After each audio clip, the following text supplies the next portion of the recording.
सिंध जी तारीख़ ते ॻाल्हि ॿोल जे सिलसिले में आउं रुख सिंधी अवां दोस्तनि साथियुनि भाउरनि ऐं भेनरुनि सां मुखातिब आहियां। अॼु पाण सिंधू सल्तनत, सिंधू बादशाह, सिंधू किंगडम बाबति ॻाल्हि ॿोल कंदासीं। सिंधियुनि जी उहा हुकूमत, उहा बादशाहत या उहा सल्तनत जेका तारीख़ खां अॻु वारे दौर में वजूद में आई, माना ईसवी सन खां बि अॻु। सिंधू माथिरी जी तहज़ीब जे ढुरकी पवण बैदि, माना पोइते पवण बैदि, जॾहिं सिंध में वैदिक दौर शुरू थो थिए त हिकु मरहले ते सिंधू बादशाहत वजूद वठे थी। उन ते पंहिंजी ॻाल्हि ॿोल थी। हाणे सिंध जेका आहे सा दुनिया जे इन्हनि क़दीम ख़ितनि मां हिकु आहे जंहिंजी तारीख़ हज़ारे वरियनि ते पखिड़ियल आहे। सिंधू दरिया जे किनारनि ते इंसानी तहज़ीब जी असर थिए थी। सियासी तंज़ीम, वापार, ज़राइत ऐं शहरी तमदुन जी जेका शानदार रवायत क़ाइमु थी सिंधू दरिया जे किनारे ते न रुॻो बरसगीर, माना उन न रुॻो बरसगीर जी तारीख़ ते गहरो असर विधो, पर क़दीम दुनिया जे केतिरियुनि ई तहज़ीबुनि सां पिणु उन जा लाॻापा क़ाइमु रहिया। इन हूंदे बि क़दीम सिंध बाबति तारीख़ी जेका मालूमात आहे अक्सर मुख़्तलिफ़ मज़हबी, अदबी ऐं ग़ैर मुल्की मक़सदनि में विरहायल सूरत में मौजूदु आहे। माना तव्हांखे हिकु हंधि न मिलंदी, सॼो हाल अहिवाल मुख़्तलिफ़ किताबनि में मुख़्तलिफ़ इशारा ॾिनल आहिनि, मुख़्तलिफ़ जेको आहे सो दौरनि बाबति मवाद मौजूदु आहे। इन जे करे सिंधू बादशाहत जी हिकु मरबूत ऐं तनक़ीदी तारीख़ तरतीब ॾियणु हमेशह हिकु इल्मी चैलेंज रहियो। हाणे क़दीम सिंध बाबति लिखियल केतिरनि ई किताबनि में या त सिर्फ़ु हिकु मख़सूस माख़ज़ ते भरोसो कयो वियो आहे, हिकिड़े मख़सूस जेको तारीख़ जी किताब ते भरोसो कयो वियो आहे, या वरी रवायती बयाननि, जेके रवायती बयान आहिनि उन्हनि खे बिना तनक़ीदी जाइज़े जे क़बूल कयो वियो आहे। इन करे मुंझारा पैदा थिया। इन जे नतीजे तौरु सिंधू बादशाहत जी सियासी, समाजी ऐं सक़ाफ़ती हैसियत बाबति केतिरा ई सुवाल अञा ताईं तहक़ीक़ जा तलबगार रहिया आहिनि। इन ई पस मंज़र में मूं तहक़ीक़ जी शुरूआत कई, हिकिड़े किताब जी तयारी शुरू कई जंहिंजो बुनियादी मक़सदु इहो रहियो आहे त सिंध बाबति मौजूदु सभ खां अहम क़दीम मक़सदनि खे या उन्हनि जी मालूमात खे हिकु हंधि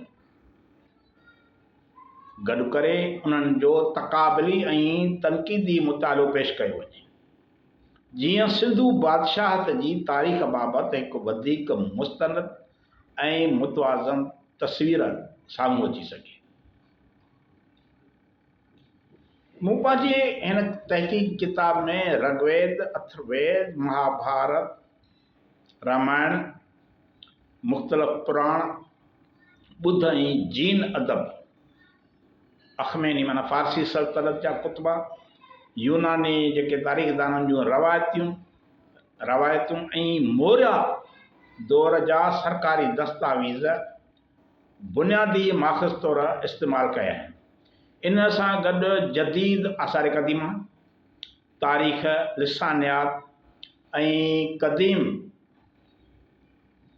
मशरिक़ी मुताले जे मुमताज़ मुहक़क़नि जी तहक़ीक़ मां पिणु फ़ाइदो वरितो आहे।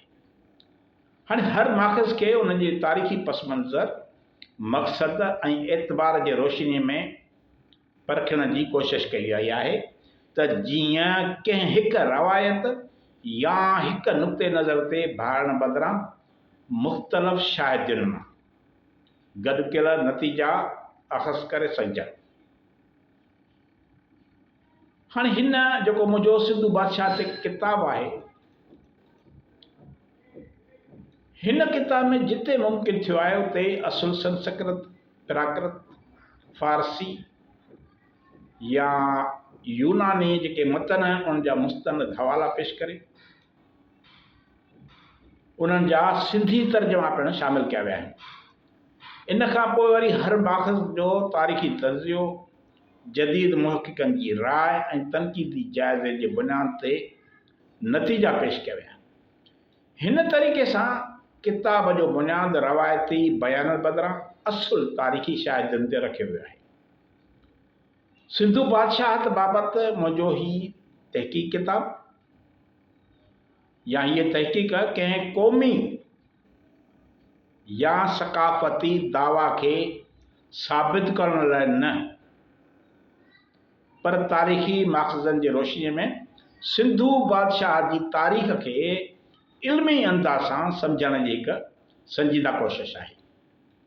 जिते शायदि मज़बूत आहे उते उनखे वाज़िह नमूने पेश कयो आहे ऐं जिते माख़ज़ महदूद आहिनि या इख़्तिलाफ़ जो शिकार आहिनि उते एहतियात ऐं तनक़ीदी नुक़्ते नज़र इख़्तियार कयो आहे।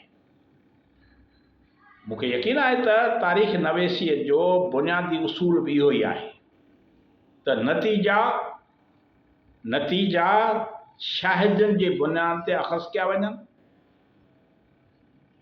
यानी नतीजा के अॻुवाट क़ाइमु कयल ख़्यालनि जे बुनियाद ते कढण जी कोशिश न कई वञे। माना मां पहिरियां हिकिड़ो ख़्यालु जोड़ियां, हिन ॻाल्हि खे हरूभरू इहो साबित करिणो आहे, हीअं साबित करिणो आहे जीअं मां थो सोचियां, इहो तारीख़ी बददियानती हूंदी आहे या तहक़ीक़ न हूंदी आहे, उनखे दुनिया तस्लीम न कंदी। मूंखे उमेद आहे त मुंहिंजी हीअ तहक़ीक़ जेका आहे सिंध जी क़दीम तारीख़, सिंधु बादशाहत, बरे सग़ीर जे इब्तिदाई सियासी तारीख़ ऐं क़दीम मशरक़ी मुताले सां दिलचस्पी रखंदड़ जेके मुहक़िक़ आहिनि, उस्ताद आहिनि, शागिर्दनि ऐं आम पढ़ंदड़नि लाइ हिकु मुफ़ीद इल्मी माख़ज़ साबित थींदो। जेकॾहिं हीअ तहक़ीक़ मुस्तक़बिल जे वधीक मुताले, तनक़ीदी बहस ऐं नई तहक़ीक़ लाइ बुनियाद फ़राहम करे सघे त इहा हिन इल्मी कोशिश जी हिकिड़ी कामयाबी सम्झी वेंदी। हीअ किताब सिंधु बादशाहत ॿिनि ॿोलियुनि में, सिंधी ऐं अंग्रेज़ी ॿोली में, मुख़्तलिफ़ वेबसाइटुनि ते मौजूदु आहे। अवां दोस्त उहो उते पढ़ी सघो था, डाउनलोड करे सघो था, दोस्तनि सां शेयर करे सघो था। अवां जी वॾी वॾी महिरबानी।